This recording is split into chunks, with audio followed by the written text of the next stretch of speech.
Good morning mga boss. Maganda yung umaga natin ha. Makulimlim.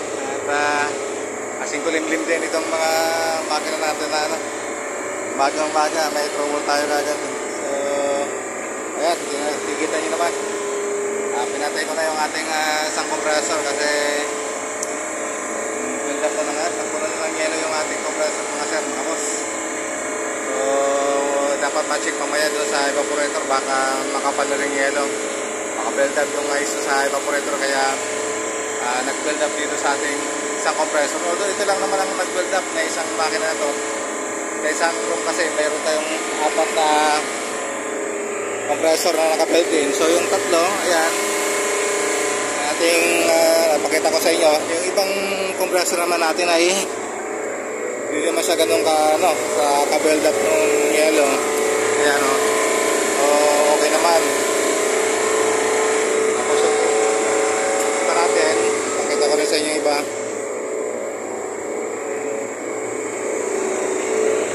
So ito, ganun din o. Saka yung pang-apat natin, ngayon, okay naman yung ating compressor mga boss mga sir. So yung isang unit lang na yun, yung medyo nagka-problema ngayong umaga, baka may ano sa kanyang evaporator, may build up ng ice. So napuno yung ating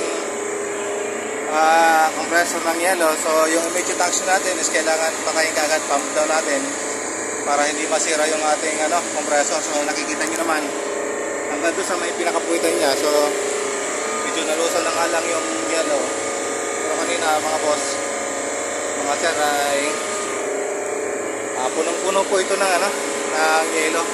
So although hindi naman to first time na nangyari sa amin, magkakaiba lang yung nagiging cause ng ganitong problema. Meron nag-build up ng ice sa evaporator. Minsan yung ating mga pressure switch ay hindi nagka-cut off. Maski masado na mababa yung ating suction, ay tuloy-tuloy pa rin siya umaandar. So pwede rin mag-cause ng ganyang senaryo. So napupuno yung ating yelo. So ang pinaka-worst niyan is masira yung ating piston pag ganyan. Pag liquid yung bumabalik, okay lang. Kung moist ay vapor lang bumabalik, hindi siya liquid. Vapor, okay lang na ganyan kasi may compress. Pero pag liquid yung bumabalik at ganyan ang senaryo ng compressor natin, napupuno yung yelo, so tendency na yung ating compressor ay tamaan. So although kanina maandar naman yung compressor natin, ibig sabihin may backflow yung kanyang vapor bumabalik. Ang tingnan natin dito sa mga yung orifice ng kanyang sequence line, baka masyadong malakas yung bukas, or dito sa ating pressure switch, or doon sa evaporator mismo, baka build up ng yelo yung ating kaya nagpa-backflow yung ating refrigerant. Or ang pinaka-worst scenario, baka overcharge. Although matagal naman na itong umadar, ngayon lang ito nagkaganito, napuno talaga ng yelo. So hindi naman siya so titingnan na natin lahat ng possible na pwedeng pinanggalingan bakit nagkaganito yung ating compressor. So kayo mga boss, comment po kayo kung sakaling may idea kayo bakit nagkaganito yung compressor natin.